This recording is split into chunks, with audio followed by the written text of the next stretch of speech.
Open feed water heater के साथ क्या दिक्कत था वो हम लोग देख चुके थे। ओपन फीड वाटर हीटर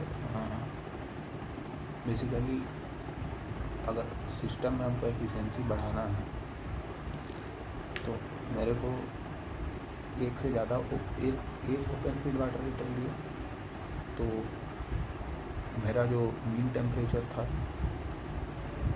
वो कुछ बढ़ेगा, ठीक है।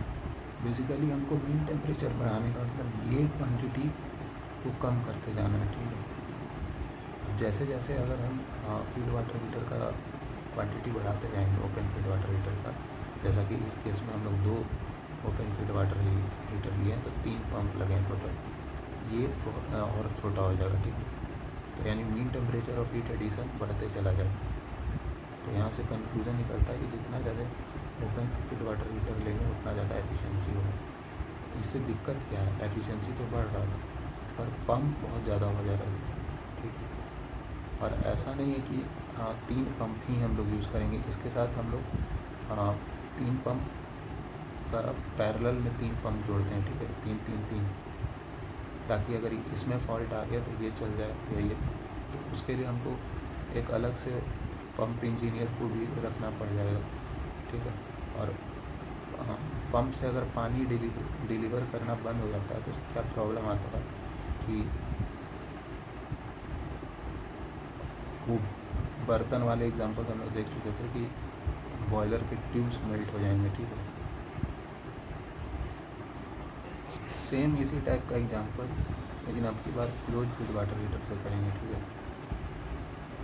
और देखेंगे कि कितना पंप लग रहा है, ठीक। और इस बार क्या करेंगे, 3 बार ब्लीड कराएंगे स्टीम। तो आइडियली अगर हम open feed water heater use करते हैं तो 4 पंप लगना चाहिए था, पर अब क्लोज फीड वाटर हीटर लगा कर देखते हैं कि कितना पंप का रिक्वायरमेंट है, ठीक। तो यहाँ से हम लोग ब्लीड करा लिए 3 स्टीम अलग अलग इंटरमीडिएट प्रेशर पे। मान लेते हैं यहाँ x kg स्टीम को ब्लीड कराएं, यहाँ से y kg को ब्लीड कराएं, तो यहाँ कितना हो जाएगा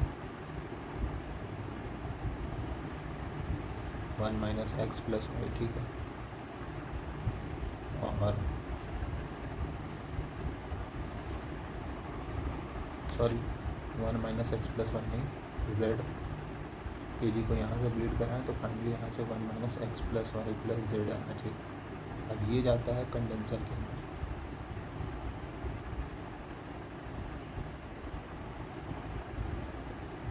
कंडेंसर से एक पंप लगेगा मेरा P1, ठीक है। तो ये जो प्रेशर है, ठीक है, ये इसको हम लोग पंप के थ्रू बढ़ा करके, और यहाँ से जो मेरा स्टीम निकला था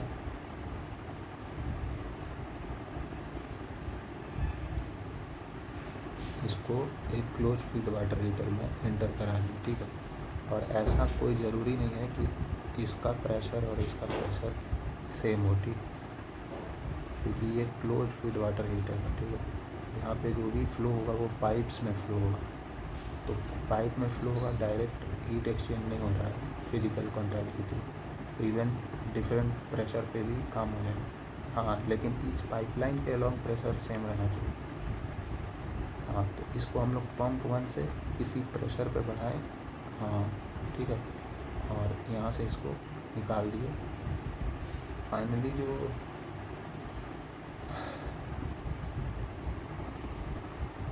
हाँ, अब यहाँ से हम इसको क्या कराएंगे, एक ओपन फीड वाटर हीटर में डंप कराएंगे। क्यों कराएंगे बाद में पता चलेगा, ठीक। मान लो ओपन फीड वाटर हीटर कोई 50 बार प्रेशर पे था, तो यहाँ से ये उतना प्रेशर इसको डेवलप करना पड़ेगा, ठीक है। और ये y kg इधर से जो आ रहा है, हाँ, ये 50 बार पे अगर निकालें हम लोग तो इसको इधर से 50 बार के प्रेशर पे लाना पड़ेगा, और हम लोग फाइनली इसको ओपन फीड वाटर हीटर में यहाँ से ले लेंगे, ठीक है। अब यहाँ से जो पानी निकलेगा उसको हम लोग, क्योंकि इसको भी तो करना है ना हमको, इसका भी तो हमको, इसको भी तो फीड वाटर हीटर में लाना है। तो इसको हम लोग यहाँ से जो पानी निकला, ठीक है, देखो ओपन फीड वाटर हीटर में जो भी जैसे ये 50 बार पे आ रहा था, तो इसको भी 50 बार पे लाना जरूरी है, अदरवाइज स्टीम या तो ऊपर चला जाएगा ना नीचे। क्लोज फीड वाटर हीटर में ऐसा कुछ नहीं, सेपरेट फ्लो होता है, ठीक है। यहाँ से हीट का एक्सचेंज हो जाएगा। और अब इसका भी तो कराना था,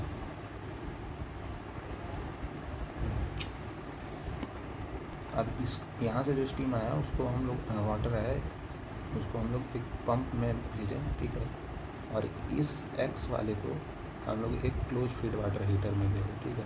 close feed water heater, open feed water heater क्यों लिए यहाँ पे open feed water heater? Actually मैं मैक्सिमम क्लोज फीड वाटर ही लेना चाह रहा हूँ, ठीक है, लेकिन हमको एटलीस्ट एक ओपन फीड वाटर हीटर अपना सिस्टम में रखना ही पड़ेगा, ठीक है। क्यों रखना पड़ेगा वो देख लेंगे बाद। यहाँ से जो भी पानी निकला उसको हम लोग पंप करा के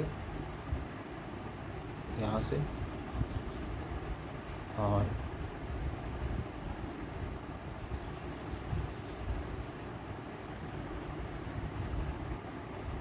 तो इसको जो है हम लोग पंप करा के अब बॉयलर प्रेशर पे ले आए, ठीक है, और यहाँ से इसको बॉयलर में भेज दिए। फिर हम बोल रहे हैं कि जब हम लोग क्लोज फीड वाटर हीटिंग कराते हैं तो ज़रूरी नहीं है कि इनका प्रेशर और इनका प्रेशर सेम है, ठीक है, क्योंकि सेपरेट फ्लो हो रहा है। अब ये जो एक्स वाला आया और ये जो यहाँ से निकला उसका क्या करें?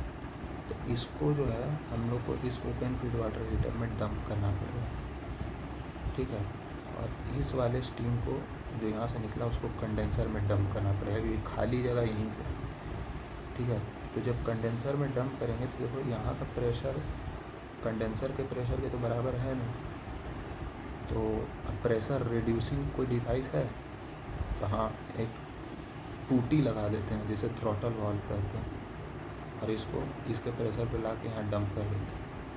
एक पॉसिबिलिटी ये भी है कि इसको इसमें डंप कर दें, ठीक है, लेकिन फिर अल्टीमेटली क्या होगा कि फिर पंप वन प्रेशर बढ़ाएगा, फिर वही सब प्रोसेस होते होते, मतलब ये तो वैसा ही बात हो गया कि मेरा कोई दोस्त है जो कि सेकंड फ्लोर पे रहता है, उससे हमको मिलना है, तो हम पहले नीचे गए फिर उसके बाद ऊपर गए, ठीक। हम लोग क्या कर सकते हैं, डायरेक्ट यहाँ से यहाँ जा सकते हैं, तो हम रिवर्स पाथ ले लिए, पहले नीचे गए फिर ऊपर गए। जब यहाँ सामने एक ओपन फीड वाटर हीटर दिख रहा है हमको, तो हम इसको सिंपली इसके प्रेशर पे डंप करा देंगे, यहाँ एक टूटी लगा के। देखो अगर फिर भी नहीं समझ में आया, क्योंकि थोड़ा टिपिकल तो है, देखो यहाँ से टरबाइन के इनलेट पे प्रेशर जो था वो 240 बार था। इंटरमीडिएट स्टेज पे हम इसको निकाले 100 बार, 50 बार, 10 बार, ठीक। और फाइनली जो यहाँ से निकला वो 0.1 बार पे निकला, ठीक है। नॉर्मली कंडेंसर प्रेशर तो इतना ही होता है। अब ये गया कंडेंसर के अंदर, ठीक है, ये XYZ वाला समझा चुके हैं, 1 kg आया, x kg यहाँ से निकला, y kg निकाले, फाइनली इधर से कितना होगा 1 - x + y + z। इसको हम कंडेंसर में, ठीक। कंडेंसर के बाद ये पंप 1, दिमाग लगा करके आप ही बताओ ये पंप 1 कितने प्रेशर तक इसको पंप करेगा, 10 बार या 50 बार? जो लोग 10 बार बोल रहे हैं वो ये सोच के बोलते हैं कि इसका प्रेशर और इसका प्रेशर सेम रहना चाहिए। अरे वो ओपन फीड वाटर हीटर में होता था, वहाँ डायरेक्ट कांटेक्ट होता था, लिक्विड और स्टीम के बीच में डायरेक्ट कांटेक्ट होता था, तो पॉसिबिलिटी होता था कि प्रेशर अगर बराबर नहीं हो तो पानी या तो ऊपर चल जाए या स्टीम इधर आ जाए। पर यहाँ ट्यूब्स में फ्लो हो रहा है, तो ऐसा नहीं है। हमको ये इस ओपन फीड वाटर हीटर को देख करके अपना काम करना है, ठीक। जब हमको इस ओपन फीड वाटर हीटर में अपना पानी को डंप करना है, तो मेरे को इस पंप 1 का प्रेशर इसके बराबर करना पड़ेगा ना, 50 बार, और ठीक है। अगर ऐसा नहीं करेंगे तो पता चला पानी ऊपर चला गया, इसमें इधर से पानी इस पंप में स्टीम इस पंप में आए। तो वैसा नहीं, तो ओपन फीड वाटर हीटर को देखते हुए चलना है। ये जो प्रेशर है वो 10 बार है, और यहाँ जो हम लोग थ्रॉटल वाल्व लगाए वो इसका प्रेशर को ड्रॉप करा के 0.1 बार पे ले आएगा और इसको वापस इस कंडेंसर में डंप करा देगा।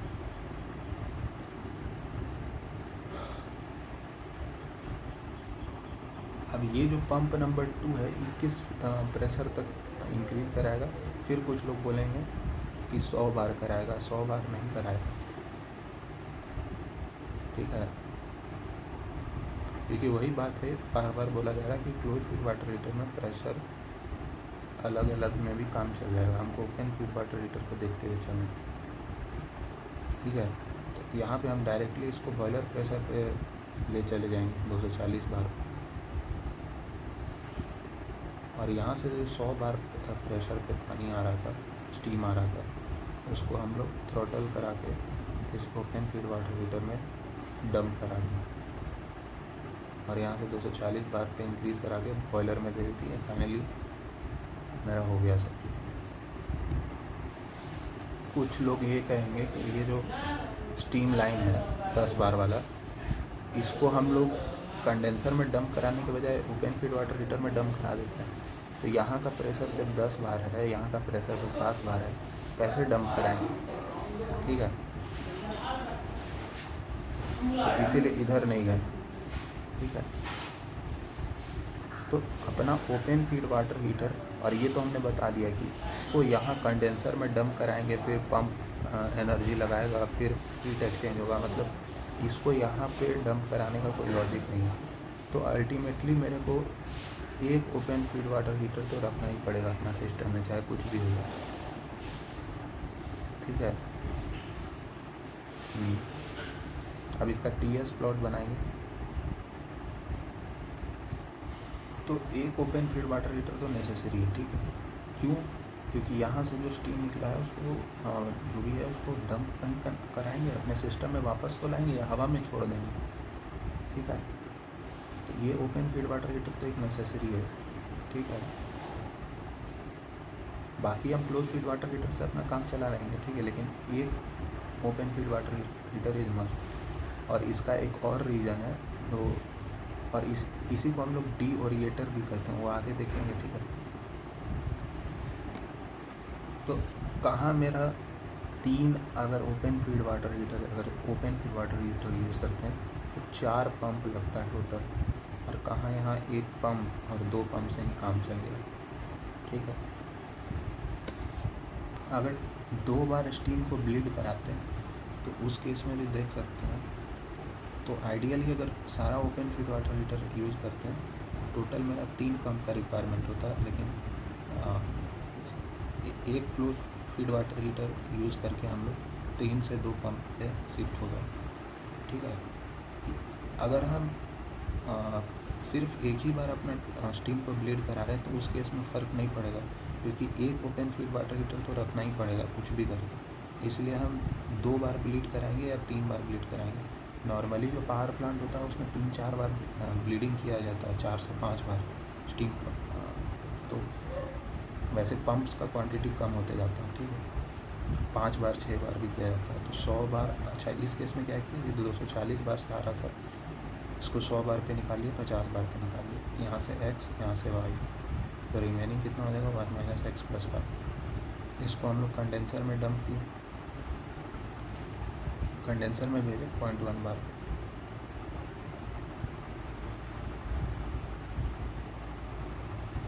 अब इस कंडेंसर प्रेशर से इस पंप को कितने प्रेशर पे लाना पड़ेगा? कुछ लोग फिर से बोलेंगे 50 बार। 50 बार नहीं, इस ओपन फीड वाटर हीटर को देख के बताना, क्योंकि इसके अक्रॉस प्रेशर डिफरेंट हो सकता है। हाँ, इस पाइप, इस लाइन के अलॉन्ग नहीं होना चाहिए। क्यों? क्योंकि क्लोज फीड वाटर हीटर में डायरेक्ट कोई कॉन्टैक्ट नहीं है। तो इस ओपन फीड वाटर हीटर में 100 बार का प्रेशर है, तो यहाँ पे पंप को भी 100 बार का प्रेशर डेवलप करना पड़ेगा, ठीक है। और पंप 2 को जब ये 100 बार है, इधर से 100 बार मिल गया, पंप 2 को वापस 240 बार पे करके फाइनली बॉयलर में भेज दो। ठीक। और यहाँ पे रिड्यूसिंग वॉल, थ्रॉटल वॉल लगा करके इसको 50 से 0.1 बार में रिड्यूस करा कर कंडेंसर में डाल दें। इस तरह से हम लोग अपने पम्प्स का क्वांटिटी कम कर सकते हैं by using close feed water heater. तो नेक्स्ट में हम लोग इसका TS प्लॉट देख लेंगे और डी ओरिएटर का क्या फंक्शन होता है वो भी देख लेंगे, ठीक, नेक्स्ट वीडियो में।